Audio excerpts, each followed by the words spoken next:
à tous et bienvenue à ce flash d'information sur Culture TV. Confédération des artisans du Bénin, Françoise Lali Soranzo, nouvelle présidente installée. Élue ce 6 février 2020 à la tête du Comité national des gestions de la Confédération nationale des artisans du Bénin, CNAB. L'installation de la présidente Françoise Lali Soranzo et de son équipe vient mettre fin au mandat du comité de crise mis en place suite au vide juridique survenu à l'expiration du mandat de Joanneau à Mouzon. Première femme à la tête de la CNAB, elle entend contribuer à la protection de la vie associative et de marquer positivement le secteur. Aussi, débat sur la transculturalité africaine, œuvrer au bonheur de l'humanité à partir des valeurs écossaises. Tenue à Cotonou, la conférence continentale des juridictions écossaises humanistes d'Afrique et de l'océan Indien a porté des réflexions sur la transculturalité africaine au regard des valeurs écossaises. Le thème à l'ordre du jour était transculturalité et développement humain.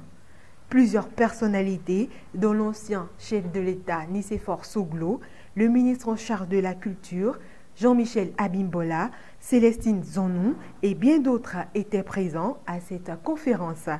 Pour rappel, ce colloque a été précédé de la réunion des grands commandeurs et grands chanceliers et du séminaire maçonnique. Suite à l'accusation de l'artiste malien, la douane américaine dément avoir brisé la kora du musicien Balaké Sissoko. Les responsables de la sécurité aérienne américaine ont démenti avoir détruit l'instrument de musique traditionnelle du virtuose. Un incident qui a suscité l'indignation sur les réseaux sociaux. Dans un communiqué du ministre malien samedi, il déplorait et parlait d'immenses préjudices culturels et réclamait réparation. Ce message a été ensuite retiré du site internet et un autre a été publié démontrant que le premier provenait de ses services. La ministre malienne de la Culture, Madame Ndaye Ramatoulaye Diallo, a déclaré à l'AFP que le communiqué du samedi à son ministère était un faux. Septième art à présent pour finir, le film sud-coréen Parasite survole la cérémonie des Oscars. Ce 9 février 2020, le Parasite est entré dans la légende des Oscars en devenant le premier long métrage en langue étrangère à obtenir le prix du meilleur film, récompense phare d'Hollywood. Le film a reçu aussi l'Oscar du meilleur scénario original tandis que Bong Joon-ho a été sacré meilleur réalisateur.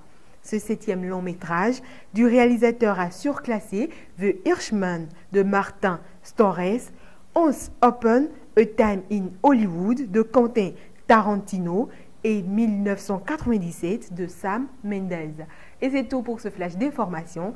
Merci de nous avoir suivis. À demain.